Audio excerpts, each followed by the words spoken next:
Vamos a empezar con el panel central. Agradecerle a Alfonso Pratgay su visita, agradecerle al ministro de Agroindustria de la Nación, Ricardo Burjaile, que gentilmente en esta agenda apretada y esta semana complicada viene a acompañarnos. Así que vayan viendo el tema de las preguntas, las van escribiendo y a los asistentes que están al costado me van a hacer llegar las preguntas y después de los dos oradores vamos a tener un espacio de 15 minutos para preguntas y respuestas. Así que, bueno, gracias a todos. Alfonso. Gracias, José. Buenos días. Para mí es un placer especial estar acá en la quinta edición del encuentro, entre otras cosas porque estuve en el primero y por alguna razón José insiste en que vuelva, así que acá estoy. Pero fundamentalmente por lo que se hace con los recursos que se obtienen durante este evento, que me decía José hace un rato que superaron las expectativas. Total. Y que le va a permitir a la Fundación BISBLIC seguir sosteniendo un programa muy importante de becas para chicos que no tienen todos los recursos para estudiar aquello que quieren estudiar y que es uno de los pilares de cualquier estrategia de desarrollo. Allí donde no llegó el Estado, a través de esta fundación, José, su equipo y sus sponsors y donantes van acompañando en silencio hasta el momento 55 historias, que pueden ser el año que viene 75 historias de vida, sin las cuales, sin los recursos de los que estamos hablando, no existirían. Así que en el fondo, los que venimos a acompañarlos desde el escenario, venimos desde ese lugar, apoyando el trabajo de la Fundación. Ustedes habrán visto en sus tarjetas que íbamos a ser 3 en el panel.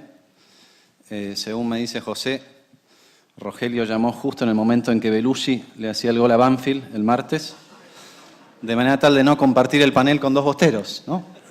Así que lo vamos a perdonar a Rogelio porque hubiera sido bastante duro para él, ¿no? Hubiera sido bullying. Igualmente Ricardo trajo una corbata que es medio de River, ¿no? No sé cómo es eso. Bueno, tenemos un panorama por delante que es prácticamente imposible de abarcar, ¿no? Yo creo que nadie hoy puede pronosticar con seriedad qué es lo que va a pasar en el 2040, ¿no? Está muy bien que hablemos de la visión 2020-2040, pero el punto de partida tiene que ser el que es, y es un mundo que, empezando por los países desarrollados, es un mundo de altísima incertidumbre, no solamente por todos los episodios que hemos visto en el último tiempo de terrorismo y terrorismo masificado, sino también por la incertidumbre que opera en los electorados y en aquellos dirigentes que creen entender y creen representar a esos electorados. En los próximos años, de hecho antes del 2020, vamos a ver un evento muy importante que es el divorcio entre Gran Bretaña y la Unión Europea. Esto fue una mala apuesta de un primer ministro, David Cameron, que después se reforzó con una apuesta reciente de la actual primer ministro que creyó que iba a tener la mayoría 2 meses antes de que efectivamente la perdió, ¿no?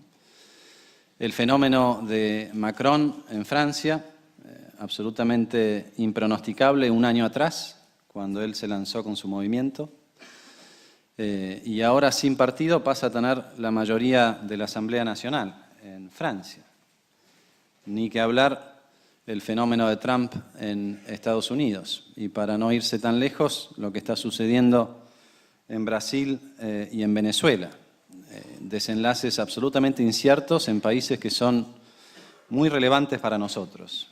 Y para una industria como la industria agropecuaria, que es quizás la que más se relaciona con el resto del mundo, de todas las industrias en nuestro país. Por lo tanto, la primera reflexión es que no podemos prever lo del 2040, no solamente por las distintas incertidumbres políticas, sino también por el avance notable de lo que hoy se llama tecnología exponencial. Antes era solamente tecnología, ahora es exponencial. Lo hablábamos antes de entrar lo que puede hacer hoy una impresora 3D. Y mi primer mensaje ahí es: no pensemos que la tierra y los labores del campo están protegidos de la competencia que puede significar el avance tecnológico. Hasta ahora la tecnología ha sido un aliado notable para el campo, y el campo argentino es uno de los que está en la frontera tecnológica a comparación con cualquier otra industria agropecuaria en el mundo. Pero me parece que también tenemos que pensar que en algún momento esa tecnología puede empezar a transformarse en competencia, por lo menos para algunos sectores de la cadena alimentaria, ¿no? Lo que hace un tiempo parecía una fantasía de una impresora 3D produciendo una hamburguesa sin ninguna intervención de una vaca, está sucediendo a costos cada vez menores, ¿no? Entonces, tanto por la política como por la tecnología, creo que es un mundo en el que tenemos que estar siempre preparados para sorprendernos, y por eso es tan importante, además de proyectar dentro de lo incierto, estar muy bien afirmado y muy bien afianzado en los pasos que vamos dando en cada momento. Cuando uno mira la evolución en los últimos 75 años en el mundo, los avances han sido notables, en gran medida gracias a la tecnología. Por ejemplo, en 1950, de acuerdo a estadísticas del Banco Mundial y otros especialistas, 75% de la población mundial podía considerarse que estaba debajo de la línea de la pobreza, en 1950. Hoy ese número es del 10%. Por supuesto que en nuestras regiones y en nuestro país, tristemente en particular, el número es mucho más alto, pero cuando miramos la evolución global, de 75 a 10 en solamente 75 años. El analfabetismo, que en el mundo era casi el 65% en 1950, ha bajado a niveles del 15%. La desnutrición infantil y la mortalidad infantil, que afectaba al 25% de los niños en el 50 a nivel global, hoy afecta a menos del 4%. No hay ninguna duda de que han habido avances notables en el bienestar económico, bienestar general de la humanidad, tomada como un todo, ¿no? Y que eso tuvo mucho que ver con los avances tecnológicos. Sin embargo, persiste una resistencia no solamente a los avances tecnológicos, sino también a la globalización, que ha permitido en gran medida alguna de estas mejoras. Y esto es lo que vemos en los distintos electorados del mundo desarrollado. Hay un repensar la globalización que nos pone en una coyuntura, porque no sabemos muy bien si de esta reflexión acerca de la globalización sale más globalización o menos, y qué va a implicar para países como Argentina en el marco o en el concierto de las naciones. Esencialmente lo que está sucediendo en muchos países es esta sensación de que no hay un líder cercano que nos proteja, que los proteja, y por eso rápidamente cambian las opiniones generales y por eso rápidamente se van desarmando algunas estructuras políticas que estuvieron allí durante mucho tiempo. Insisto en lo que dije antes, es imposible explicar el fenómeno Trump, que vino de la nada en representación de ninguno de los dos partidos, pues no tenía una carrera en ninguno de los dos partidos, y en poco tiempo se quedó con la presidencia del país más importante económicamente del mundo, ¿no? Entonces esto puede suceder en cualquier lugar. Esta sensación de que los líderes no nos protegen, no nos entienden, no nos conocen, no saben lo que nos pasa, ¿no? Y esta sensación seguro que va a ir llevando a nuevos brotes, por un lado de nacionalismos, pero también puede aparecer los populismos que estamos viendo en distintos lugares del mundo y que en Argentina conocemos muy bien, tenemos varios doctorados, uno podría decir, en populismo, ¿no?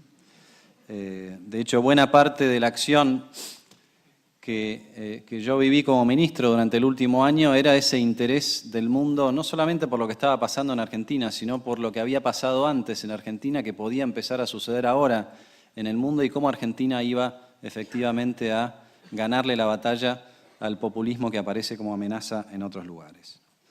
Esencialmente lo que está sucediendo en el mundo es una sensación de ruptura de lo que hasta entonces era un contrato social tácito, implícito, bastante claro, que marcaba tres ejes, entre otros, que podríamos mencionar: la relativa igualdad de resultados, la absoluta igualdad de oportunidades y la equidad intergeneracional, no solamente a través de los ingresos, sino también a través del cuidado del medio ambiente, ¿no?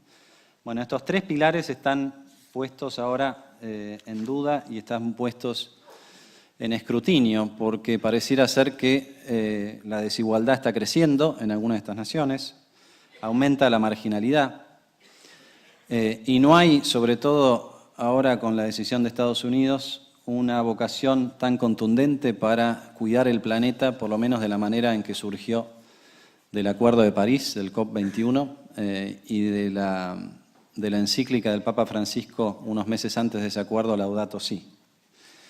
Entonces, todo esto está siendo sometido a análisis y a discusión. Esencialmente estamos en un mundo que está mucho más incierto de lo que estaba en el 2013 cuando se iniciaron estos encuentros, ¿no? Y como les decía hace un rato, la duda o la manera de proyectarnos hacia adelante es imaginarnos si el año 2016, con Brexit y con todas estas cuestiones que han sucedido, es el año en el que comienza a revertirse la globalización. Cuando miremos para atrás lo sabremos. O si es el año en el que la globalización comienza a incorporar los intereses del ciudadano común, ¿no?, antes que los de las élites que fueron promoviendo en su momento la globalización. No lo sabemos, pero creo que la discusión está planteada en ese sentido, ¿no? Están los que quieren profundizar la globalización a cualquier costo y están los que quieren tomar fuertes acciones para evitar que las consecuencias no deseadas de la globalización lleven en muchos estados y en muchas naciones a una epidemia de populismos. Esta es un poco la preocupación que hay afuera. Esencialmente, lo que necesita el mundo es democratizar la globalización. La globalización es un sistema que le cuesta ese capitalismo global compatibilizar con la democracia local, ¿no?, con los intereses locales cercanos que se van diluyendo en un mundo mucho más amplio. Y esta es un poco la discusión que vamos a ver en los próximos años, es la discusión que seguramente se va a empezar a dar el mes que viene en la reunión del G20 en Alemania, y es la que tendremos que tomar nosotros en Argentina a partir de este año con el evento de la Organización Mundial del Comercio y el año que viene con la organización del G20, con todos esos presidentes y esos líderes, en lo que va a ser un evento muy importante para Argentina. Entonces, la pregunta que hay que hacerse, y a esto le voy a dedicar el resto de mi intervención, es cómo nos plantamos nosotros como argentinos, cómo se plantan ustedes como sector agropecuario que produce en Argentina y en la región frente a un mundo que es cada vez más incierto, ¿no? Hablamos del 2040 y una manera de pensarlo es, hoy están naciendo los que en el 2040 van a tener 23 años.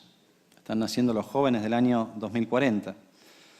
Para entonces Argentina va a tener más de 50 millones de argentinos. Y la pregunta que creo que nos hacemos en estos encuentros, y lo hicimos las veces que participé, es ¿cuál es la parte que me toca a mí, ¿no? ¿Qué puedo hacer yo para que el país que le dejemos a esos jóvenes del año 2040 sea un país mejor, ¿no? ¿Cómo vamos a ir preparando el terreno para que vuelva a surgir el sueño de que los hijos pueden superar a los padres, que hoy está puesto en duda por todas las razones que ustedes conocen muy bien?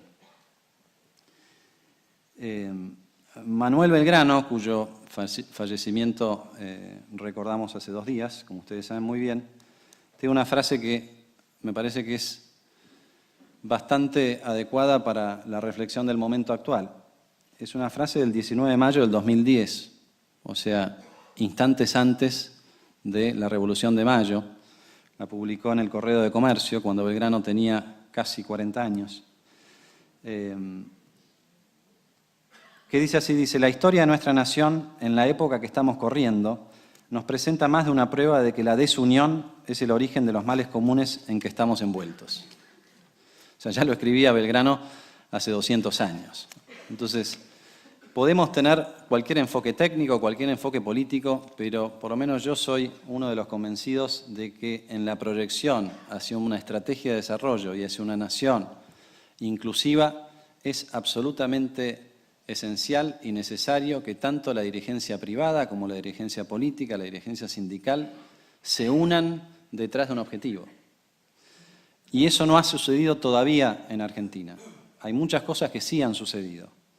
El cambio de finales de 2015, donde el pueblo argentino le dijo basta al populismo, basta al facilismo, le dijo basta a la mentira, le dijo basta al robo, le dijo basta al hacernos los distraídos, le dijo basta a los atajos, al camino fácil, al maquillaje, al creer que todo lo podemos hacer sin esfuerzo.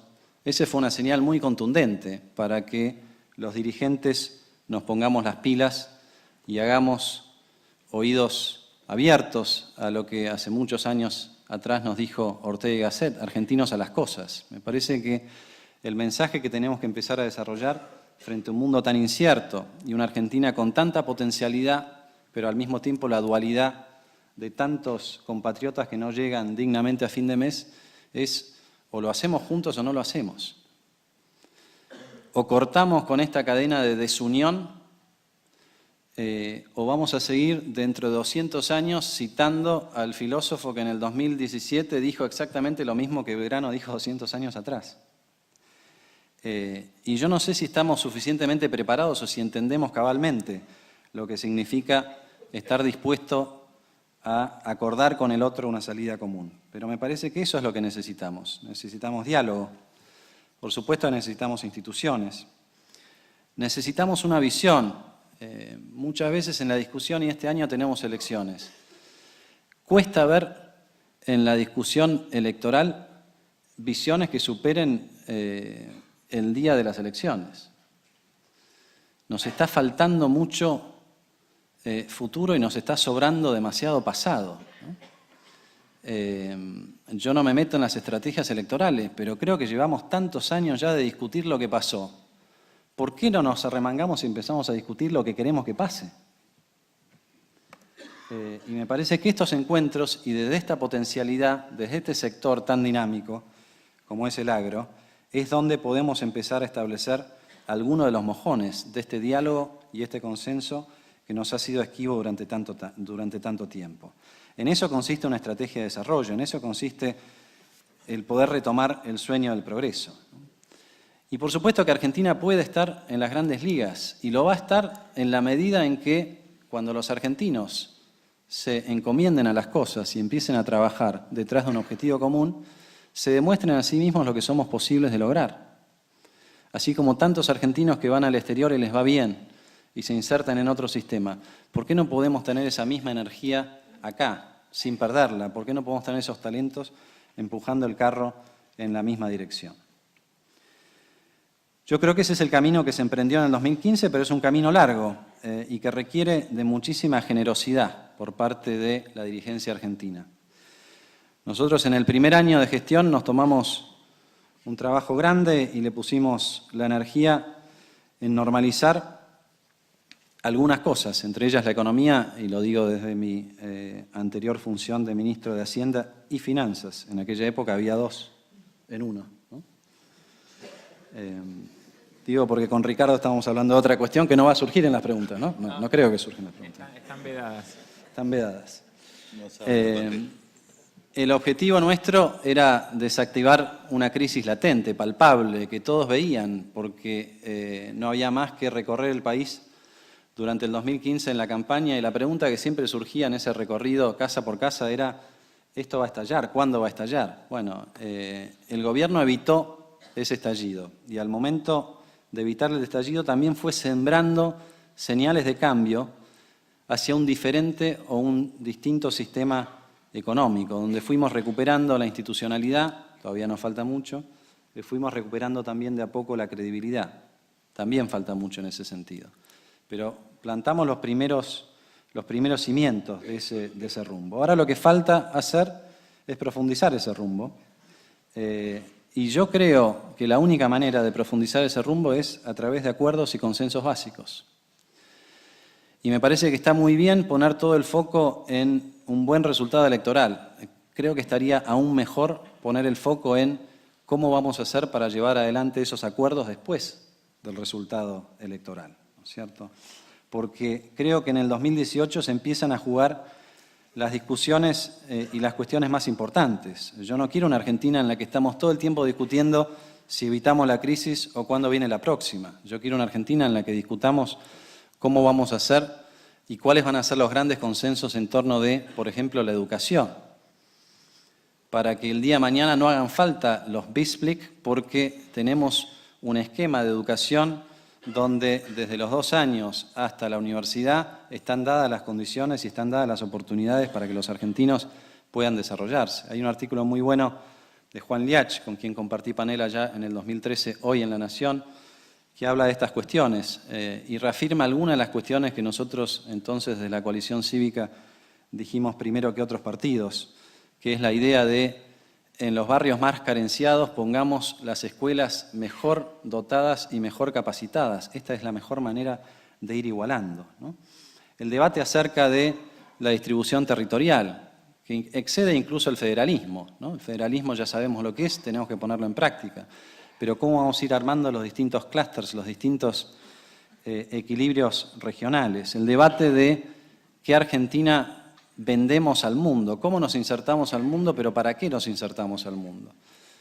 A mí me gustaría que se haga carne eso que leí en los diarios en estos días, de que la Cancillería va a tener un rol mucho más comercial que político y protocolar. Tenemos que avanzar sin ninguna duda en esa dirección, ¿no?